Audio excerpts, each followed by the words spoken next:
Hello, what's going on, guys, and welcome to another episode of Keeping It Real with TNL. I'm Coach Todd, and I'm here with Coach Lori, and today we're going to be diving into something a little bit different. Conspiracy theories. With so much going on in the world today, we figured we'd have kind of a different style of episode, talk about some of the known conspiracy theories. Yes. There's a lot of conspiracy theories that have been proven true. So in our dive down the rabbit hole, we had to really stop and determine 3 that we share with you today that would be relevant by maybe they're close by. And you can see the parallels of what's happening today. Absolutely. Right? So let's start with the definition of a conspiracy theory. I'm just going to read it verbatim because then I won't mess anything up. A conspiracy theory is a claim or narrative that asserts a covert group or organization is secretly orchestrating events behind the scenes, often for manipulative, harmful, or deceptive purposes, and that the truth is being deliberately hidden from the public. We hear this all the time, right? We absolutely do. Yeah.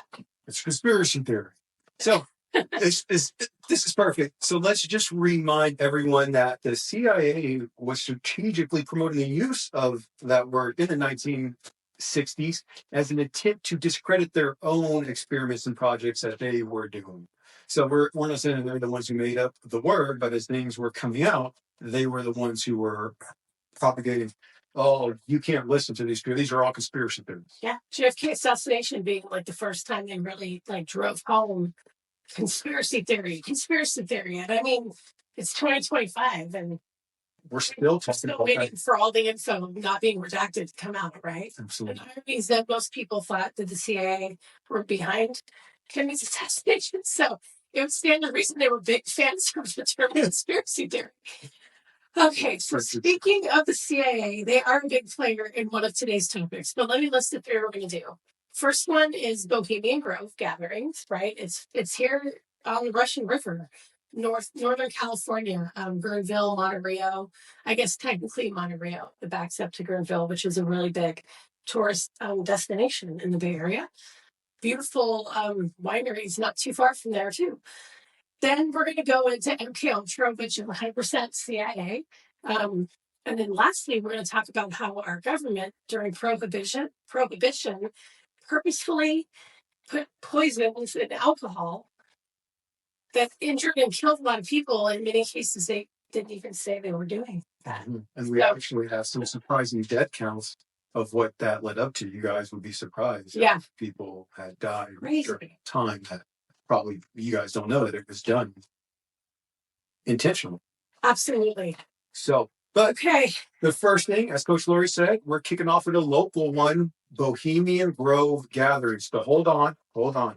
Just so if there's anyone who's like, I thought this was a health show, I will give you one health tip. Stay away from sugar. Okay. Yep, there it is. That's your health tip for today. So, but now let's talk about Bohemian Grove and how we're going to be doing this episode. We're going to give you guys the claims and then just go from there. That's our way of being like, hey, even if you think that we're just talking, that's fine. You could do your own research. We are only reading what the claims were, and we are giving out the facts that have since came out. Nothing more than that. I'm not going to sit and take sides here. We're going to present this information to you. So the first claim about Bohemian Grove is that the world elites meet in this secret location to discuss global affairs and perform bizarre rituals. Was this proven true or false? This was proven true. Now, Bohemian Grove is real. It is a private retreat in California where powerful men, including presidents, CEOs of companies, media, moguls, artists, entertainers, gather annually. And while many of the more outlandish claims are speculative, there are a few that that have been confirmed. And one of the big ones is the ritual that kind of kicks everything off, which is known as the cremation of care ceremony, which is basically where they sacrifice a fake child to Moloch or Baal, who's known in the Bible as the owl god, where it actually mentions in the Bible this is to sacrifice your children to this god. So on a separate health warning, it's a message to children to be on good behavior. Totally kidding. Light me up to moon. Damn. Fake children sacrifices. At least they're fake. Yeah. We'll give them that. We'll give Thank it that. God, because there's plenty of like bad things happening to kids for real. So that makes me happy. You want a name drop? Of course. So, well, I was going to say that they are fake, but you did mention all the missing person signs. It's not, yeah. If you've been there, you know what I'm talking about. So we're going to talk about some of the U.S. presidents that have been there. And no, we're not talking about the president of the Chevron gas Canyon. We're talking about actual United States presidents. Number one, Richard Nixon. He had attended multiple times. Ronald Reagan, George H.W. Bush, Gerald Ford, Dwight Eisenhower, Double H. Herbert Hoover, George W. Bush. And let's talk about some high-level politician cabinet members. We have Henry Kissinger, Colin Powell, Dick Cheney, Newt Gingrich, and Donald Rumsfeld. And we're going to talk about some of the corporate titans that have also been known to frequent this place. We have David Rockefeller, the former chairman of Chase Manhattan Bank. We have Thomas J. Watson Jr., IBM CEO. We have William Randolph Hearst, media mogul, Jack Welch, former CEO of General Electric, as well as Charles Schwab, the financial services billionaire, and a few media personalities. We've had Walter Cronkite, William F. Buckley, and who's the other? Oh, David Gergen. And then some of the famous artists and entertainers, Mark Twain, Clint Eastwood, Merv Griffin, just to name a few. But obviously, these aren't local players. Let me put it this way. I'm not on that list. No one's calling me to go and hang out. Yeah. No women are allowed, right? It's a Mets only. Yes. So that. It's different or something. Yeah. I can't even go unless I identify as a powerful man. Yeah. Well, who knows? It's almost July. It is. If I'm not here on the podcast mid-July, I know exactly. You know where I'm. Yeah. Yeah. When I think of this list with the two bushes, it's another conspiracy theory of skull and bones, which is no longer conspiracy theory. Oh, that's a whole other episode. And then there was one other person that we said it, and I was like, oh, no way. But I'm just laughing about the skull and bones right now. Yeah, but these guys, there's always a Rockefeller. Where there's something bad happening, there's always a Rockefeller. So I guess I'm surprised we're only naming one, but there you go. There we go. Yeah, there you go. Absolutely. Okay, so I've been to Earnville. Tim and I used to go. We've been a few times, not a lot. It was beautiful hiking that was a fire to get out. Remember, California burns down a lot. For so many reasons that are not conspiracy theories, but people want to say there. It was sad. So the things that I remember, twofold. One is the one time we stayed in Monte Rio in the Highland Dell Lodge. I don't know if the same people still own it. It was like maybe 2021 or 22 when COVID started relaxing a little bit and you could leave your house. We went up there and the woman was telling me how her teenage daughters would be out front and the all blacked out cars that drive past that on the road to take a right, to take a left, to get to Bohemian Grove, would like try to get her kids in the car. Whoa. Yeah. And they brought back in. Yeah. And then the other thing that struck me about that area from like a people like watching perspective is just some people want to be chatty about things and other people are just really closed off. And I'm like, how the hell do you afford to live here? Pouring my latte. Like, who's really paying you to be quiet and be in this place?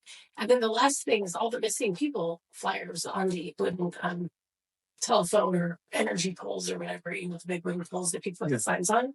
So that was pretty creepy AF. But yeah, the woman, and she's from another picture. I can't remember. God, it's been years, but it's a creepy place, and if people are off. And especially someone who's been in law enforcement, you would have a field day just sitting with your back against the wall, looking out to the people and just watching it because it was a beautiful place to hike. It was so beautiful up there. And then the rest of it was really kind of off. Really? Yeah. In my opinion, that's just my female intuition. Tim could have a totally different story because we see things completely differently. And a lot of times he's a guy who just misses it. Just goes right, the gender divide goes past him. But that's all I can really weigh in from a personal perspective. And then, of course, If you listen to Bohemian Grove Gatherings, you have to wonder if that's why Freddie Mercury was like really thrown into fame and famous to have famous entertainers and people there, and had a lovely relationship with this woman he was madly in love with until he was dying of AIDS. But his song, Bohemian Grove Gatherings. It's not a but. I don't know. These are the things. No, Thoughts. Exactly. Listen to Think yourself. outside the box. With your own things. Think outside the box. So we had spoke earlier. You had mentioned that even though it was quote unquote closed down, if you had attempted to get onto the property, what would happen? I believe that was the time that we were taking Tim and Ashley and I were driving through there on the way to Jenner, or driving back, one or the other. But the end goal was Jenner on the water with her. Again, during COVID, let's get out of the house. And the road it's not labeled like Bohemian Way, but I forget the name of it. But if you take a right, it just takes you off and then bridged and back towards Jenner. But when you take a left on it, you dead end, and there's the big tall poles with the lights. And as soon as you're there, you see cars coming up and people to tell you have to go. You still can't even be there. So even in 2020, when it shut down for COVID, hey, the elites were worried about it apparently then. They were like, yeah, hey, we're going to shut it down. We're taking a year off from whatever it is we're doing here. I don't want you guys sick outside of all these woods. Don't be sick outside. It was said that the big conglomerate in San Francisco that owned it sold it. And a lot of people were like, yay, we're done with Bohemian Grove and all the horrible things that happened there. But the truth is, it goes on still. And so that was surprising to me. I learned something new. I thought it was donezo, but it's not. It is not donezo. People have got a plot. So people got a plot. So guys, nothing more but this is just a reminder that not everything is always what it seems, and that the powers to be, the ones that set up the course of what we're told, who control the media, the things that we watch, and the propaganda that is put out in front of us. If you think that the individuals who are in charge of that don't talk about what they're going to do and how they're going to run their plans, yeah, that takes place. That happens. So, and for those of you who live here, it's been happening in our own backyard for decades now. But do your own research. So, moving on from Bohemian Grove, we're going to be diving into something that most people probably are unaware of, but we're going to shed a little bit of light. And as we said, do your own research first. You can listen. You could pause here. All I'll say is this: MK Ultra, pause, do your own research. Okay. Cool. Now, let's talk about MK Ultra for those who are still listening. So, the original context and how MK Ultra kind of came to be. So during the 1950s, the United States of America was in a Cold War. We were also getting into a war, or we were getting involved in a war in Korea. And as a matter of fact, today was the first day of the Korean War. It was June 25th, 1950. So it's been 75 years. Anyone, veterans who are all involved with that, we definitely, as always, thank you for your service. Now, moving past this, so the context is that what the Americans are, what was being noticed, that the Americans who were being captured in these POW camps in Korea were basically being brainwashed, and the enemies were able to extract information from them. They were able to make them do things. And usually you would think that the mindset would have been, oh my God, what the hell? But naturally, we in our country were fascinated, and it made us begin to think, what can we do to start our own program like this and get into individuals' minds, find out what they were using to actually, or some of the techniques that they were using to get the information and control the minds of people. That's what we ended up doing. So basically, as it's laid out here, is that the Chinese and the Soviet methods had alarmed the CIA, and in response, at the time, Director Alan Dulles approved Project MK Ultra in 1953 as a secret program to develop mind control techniques for the use against the Soviets. But the CIA's claim was how it was done was to use drugs and other psychological methods to control human behavior and essentially brainwash them down or break a subject's will during interrogation. So that was how this program was born. So what you're saying is if they had ended it in 1973, parents all over the world could control their kids to clean their food and do their homework. Probably knowing them. How come we can't do it for something good? Yeah. Right. The absolute power of parents, absolutely. Hey, let's literally brainwash people and just turn them into whatever kind of assassin, soldier, crazy person, drug addict we want to do our will. That's wild, isn't it? Yeah. Or to just take someone that we've captured in war, pick a war anymore, and then just get everything out of them. All the traits here. It's wild. Like I just because it's like mind blowing. We've known it's been real forever, and then you read more about it, and you're like, my God, people came up with this. Yeah. Right? It's like, what? Whoa. So it lasted from 1953 to 1973. Okay. It encompassed hundreds of clandestine experiments. I would wager a guess, probably more thousands than hundreds, often on unwilling subjects, to test the effects of psychoactive drugs and other methods of behavior manipulation. The CIA conducted over 150 sub-projects. So in addition to all this, so these little branches of extra projects, right? Exploring LSD and other hallucinogens, paralytic drugs, hypnosis, electric shock therapy, sensory deprivation, and more. Okay, experiments were outsourced to respected institutions. So again, in your backyard at Stanford, also Harvard, Yale, a few places to name, hospitals and prisons across the United States and Canada. Okay, that was new to me. I did not know about that. No. Our brother up north doing bad things with us. There you go. Step against us. Usually under front organizations to hide the CIA's involvement, right? So that was very covert for them. Like they're the man behind the wall voice in Oz, right? Telling everyone what to do. But you wouldn't know it because, kind of like when we hide money. Not we, it's not like those weeks. Yeah. It's always under a different company name that isn't them, right? Notorious examples include giving LSD to subjects without their knowledge to observe mind-altering effects. There's videos. Have you ever seen the videos of the people? I have not. They're all black and whites. I've seen a few. It's really freaky. For someone who's never done drugs, I saw that. I was like, oh my God. Like I'd never seen anything like it. People just flipping out. Yeah. CIA chemist Sidney Gottlieb, who led MK Ultra's research, believed LSD might be weaponized for brainwashing or psychological torture. Under his direction, the agency also experimented with mescaline, which is mescaline in addition to MDMA, heroin, barbiturates, methamphetamine, and even attempted to combine drugs like stimulants and depressants, which you explained to me as your time was ago, is a speedball.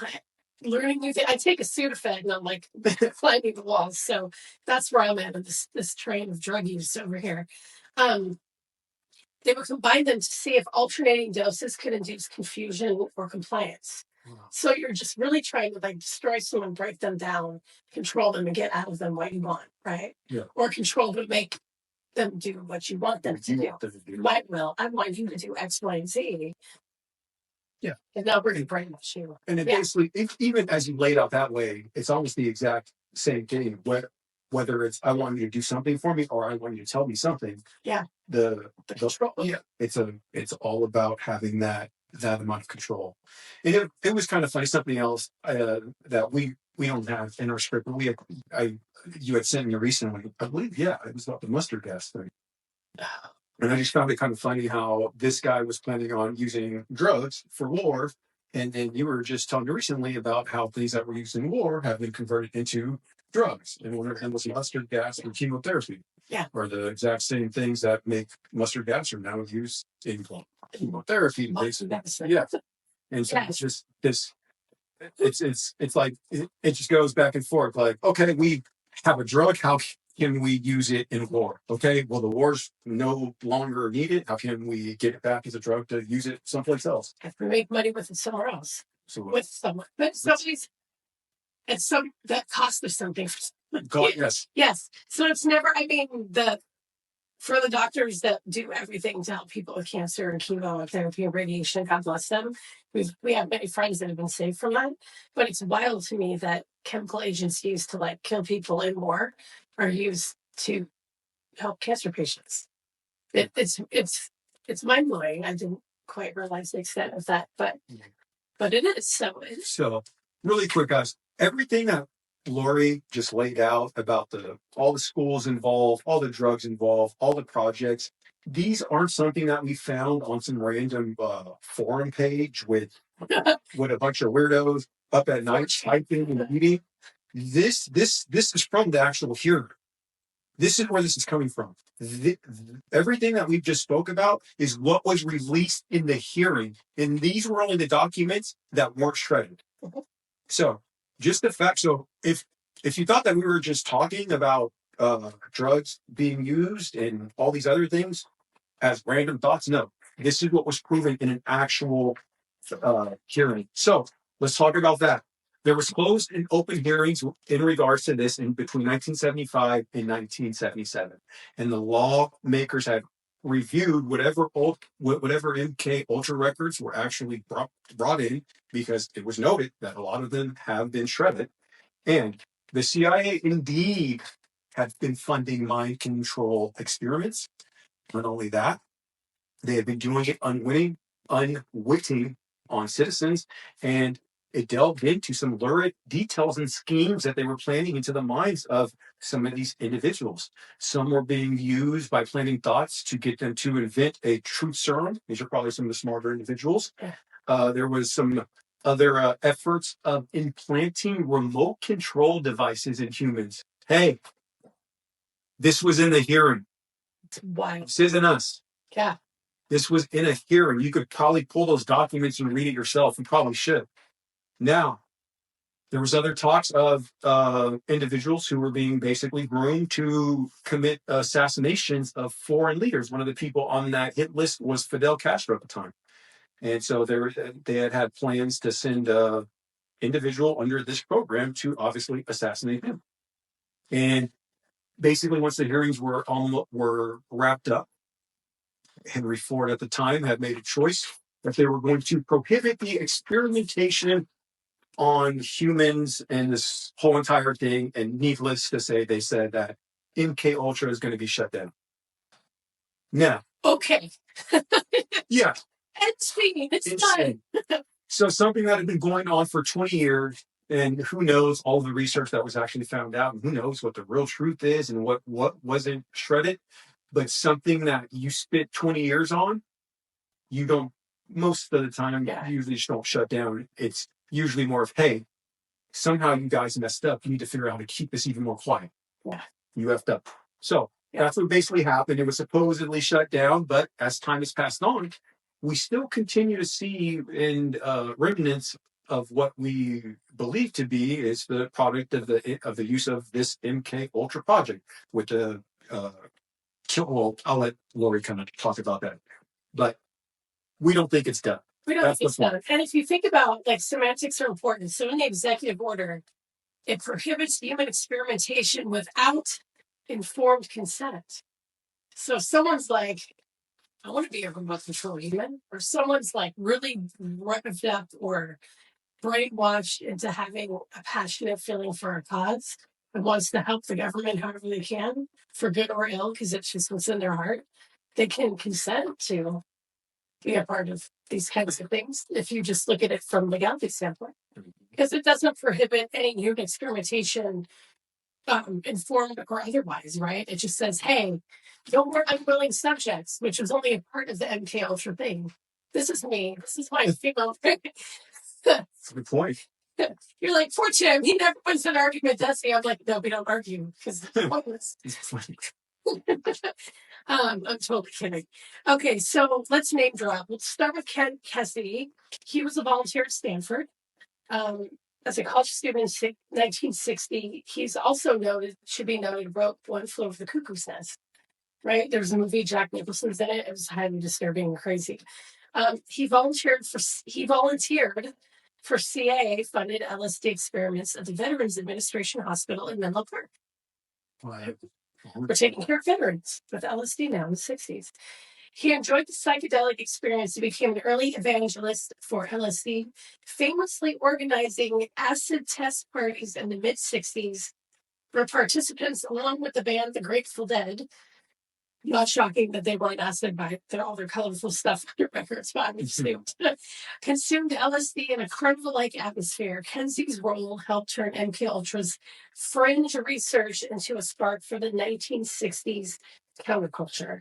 So, if you've ever had a chance to talk with Ty and I about when the shift in this country happened, right?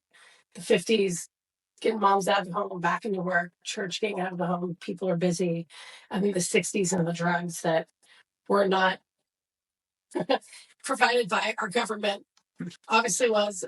It really shifted things and not for the better. And this is just another example of that. This guy's like, yeah, pick me. Pick me. LSD Port Vita. Let's go. Everybody in the park's in a carnival, right? But this next one's gonna like trip you out.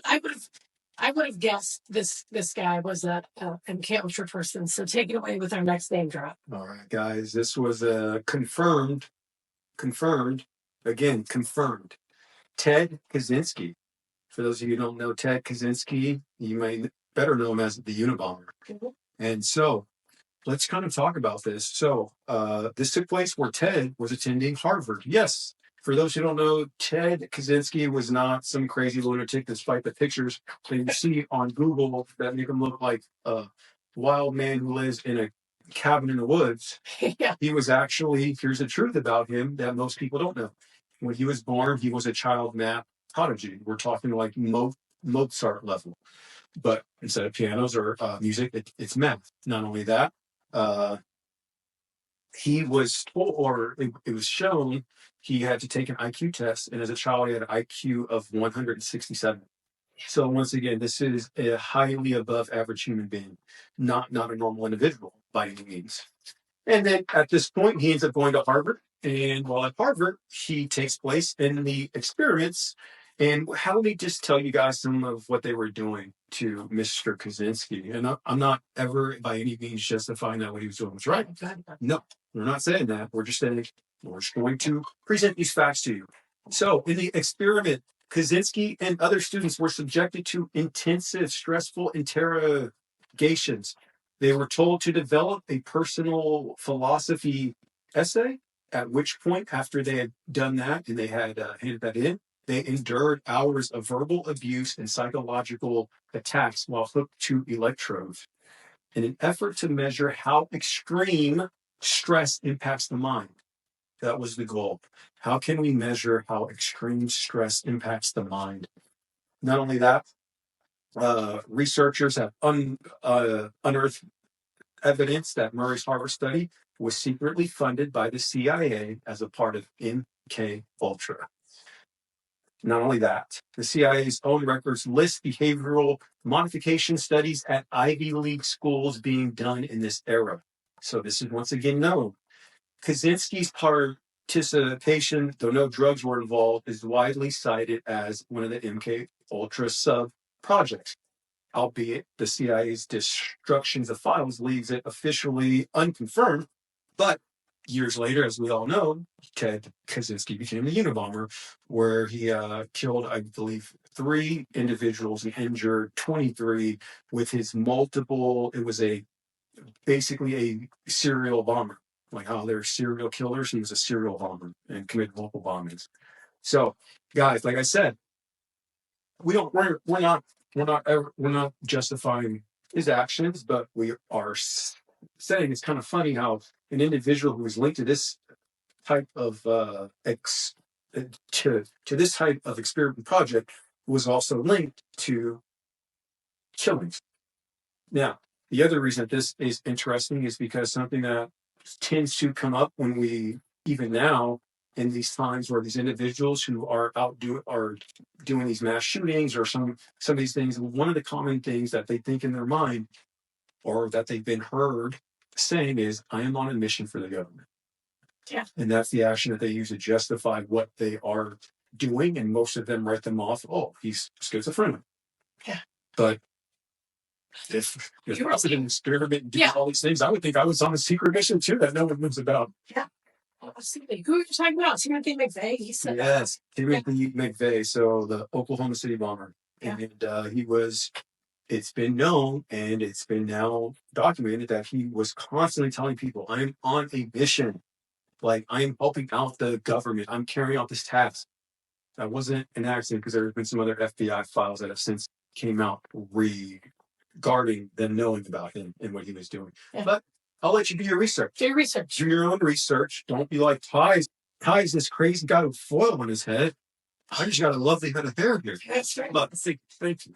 But so yes, there is no foil here. I want you guys to do your own research on these facts. And if you have something to say, you can obviously comment. Call us out in the comments. We'll go back and forth. Or tell us what other conspiracies you want to talk about. Yeah. I think like 75 more in this the filming we've done so far. Okay, so deep breaths, a lot of stuff. I'm even knowing things, I'm still learning things because it's like, there's a lot of information out there, and I like getting to the truth in all things, not just science and health, but all things. Because it all affects our health at the end of the day.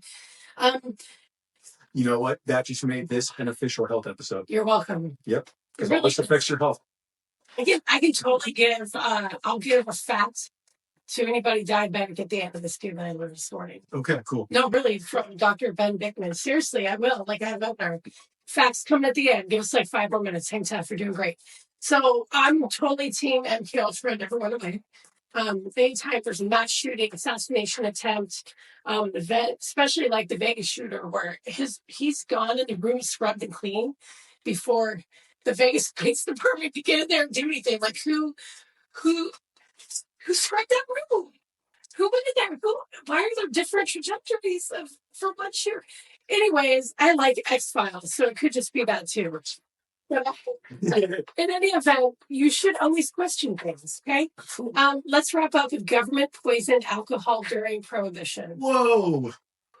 I mean, today we'll argue that alcohol is poison in and of itself, but it's not like I'm adding Drano and rat poison to your alcohol. They're like poisoning it, right? Alcohol is not doing anything beneficial. There's no essential aminos in your alcohol. Like a carbohydrate, not essential, right? Health again. Full circle every time. So the claim the U.S. government intentionally poisoned industrial alcohol to deter drinking was proven true. So during Prohibition, 1920 to 1933, we'll call that the dry era. I don't know, I'm just kidding. The government ordered poisoning of industrial alcohol, which bootleggers often redistilled into drinkable spirits. This led to an estimated 10,000 deaths.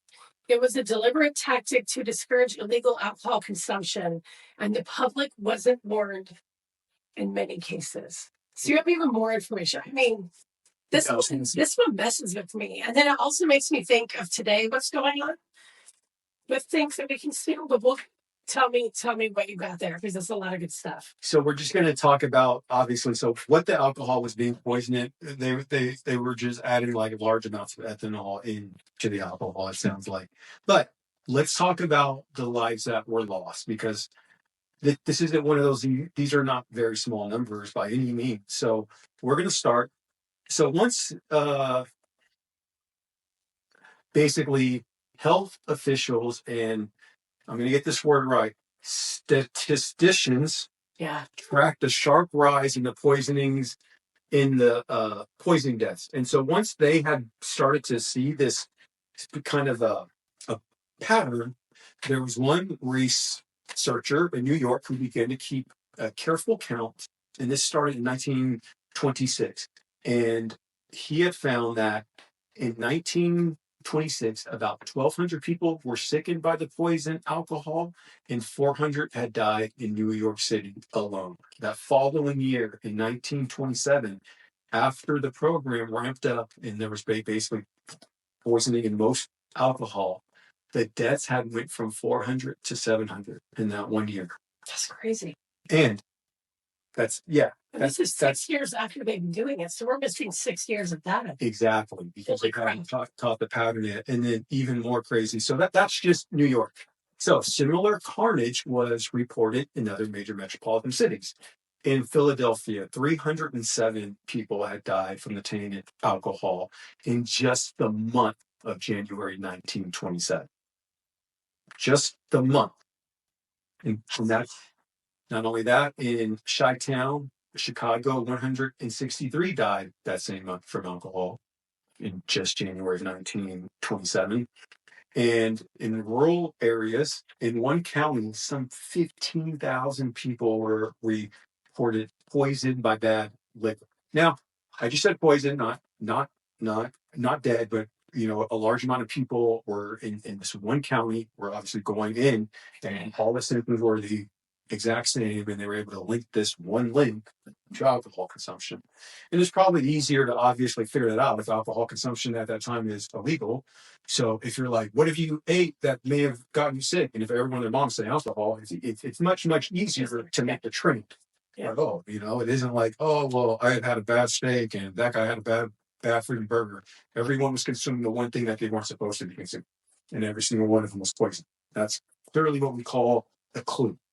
Now, last but not least, the exact numbers of individuals who had died due to this alcohol poisoning, the exact number is unknown, but we believe that it's possibly up to 50,000 deaths in that time alone. That's wild. And so the reason that this is a big deal, because that wasn't done by some random person. That was done by the same people who we give our tax money to. So it just makes you kind of think, if that's what they were willing to do then to alcohol and things that we consume, what would stop them from doing anything? I don't know. Processed food, red dye for it. I don't chemical. I'm just saying that clearly they don't take your best interest in mind. So this is why me and Lori kind of speak the way we do about it's your job to take your own health start to take your own health serious, because if you're counting on someone else to do it, you're completely wrong. Their goal is to kill you. Your goal is to try to live. And if you're just following in all the traps that they set, let's be real, you're basically living life on a hamster wheel. Yeah. Yeah, our food, drinks, skincare, medicine, vaccines, all the things that we love are not always good for us and can kill us. But we never think about that. No. And who would have ever thought that during Prohibition, the government set out to actually kill people who wanted to keep drinking? Like it was that serious. You know what I mean? That's crazy too. It's crazy. So it's a reminder. Critical thinking is everything, right? Absolutely. It's the most important thing, actually.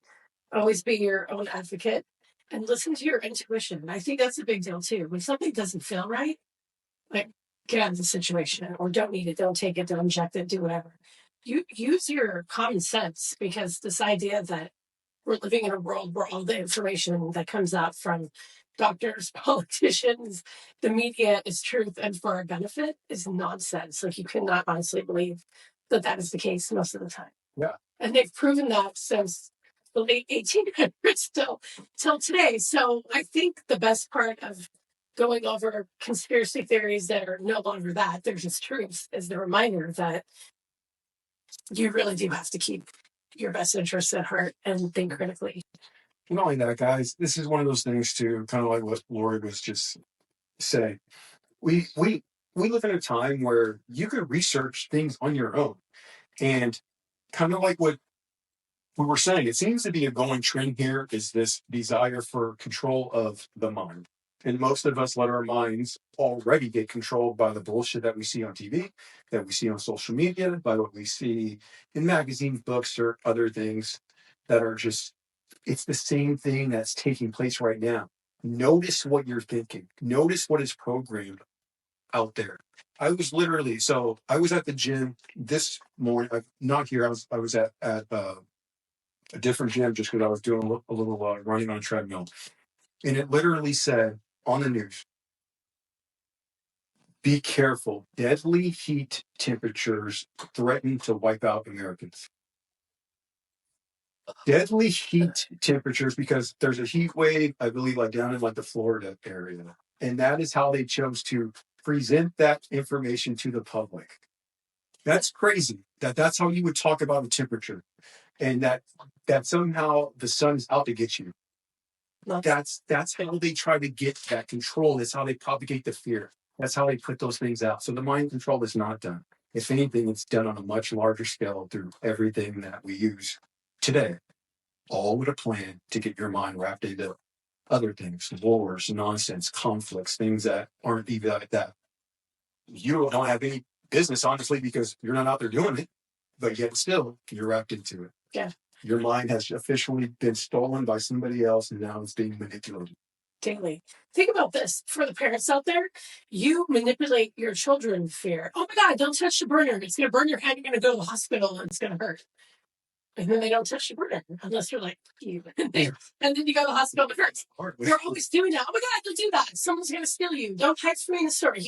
We use fear to control people all the time. Mm-hmm. That's deep. Right? I mean, I just thought about that. I've said, oh my God, don't run scissors. You'll take your eye out. What are the chances? Not that high. But again, as a mom, I'm sure I've said that 1,000 times because she never stopped running with scissors or pencils or don't run with a lollipop in your mouth. Some kid got it stuck through your throat, like some made up BS. I heard that whole story too about the lollipop. You heard that too? Yeah.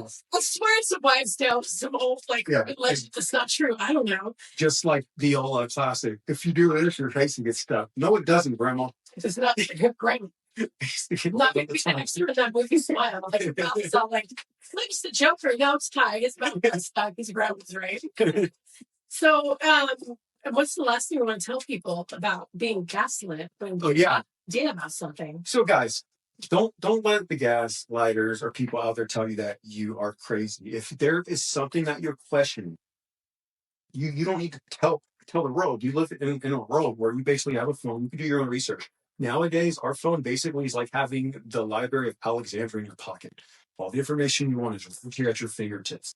You don't have to fall for it. You could do your own research, and you could further either confirm or deny what you are thinking, but at least you're taking action towards your thinking. Yeah. And like we said, other people, if they call you crazy, that's going to happen because this stuff sounds crazy. But if I was in the middle of the street in rags as a homeless person reading this, you would not take, you would be like, this guy's out of his mind. But these are all things that were proven. Yeah. So there's nothing crazy about this. So again, please do your own research, look into some of these things. Public service announcement. If you find me and Lori dead, we did not kill ourselves. We're not suicidal. We're not. Jeffrey didn't kill himself either. That's not important. Really quickly, your last tidbit for those that are diabetic or have high glucose. I didn't realize this because I don't bother with doctors and I don't take medications. But when your glucose is super high, they prescribe you the medications to raise your insulin to get the glucose into the cells, right? But the problem is your insulin was already high. And that medication is going to make you full-blown insulin resistant if you aren't already. So again, we have to fix. If your blood work, your A1C, all these things are crappy, why are you waiting to get medicine that will just jack your insulin even higher until you're completely resistant? Fun fact, I didn't realize doctors, I should have known. They're just like, oh, metformin, you need more insulin, instead of like, hey, stop eating that, which drives up your glucose and makes insulin resistance. So fun fact. Okay, in the meantime, we need you guys to stay classy and stay critical in your thinking. Hey, like that. You like that? Stay critical in your thinking. Stay critical in your thinking. You guys are the best. We're back to Health Talk next week. 100%.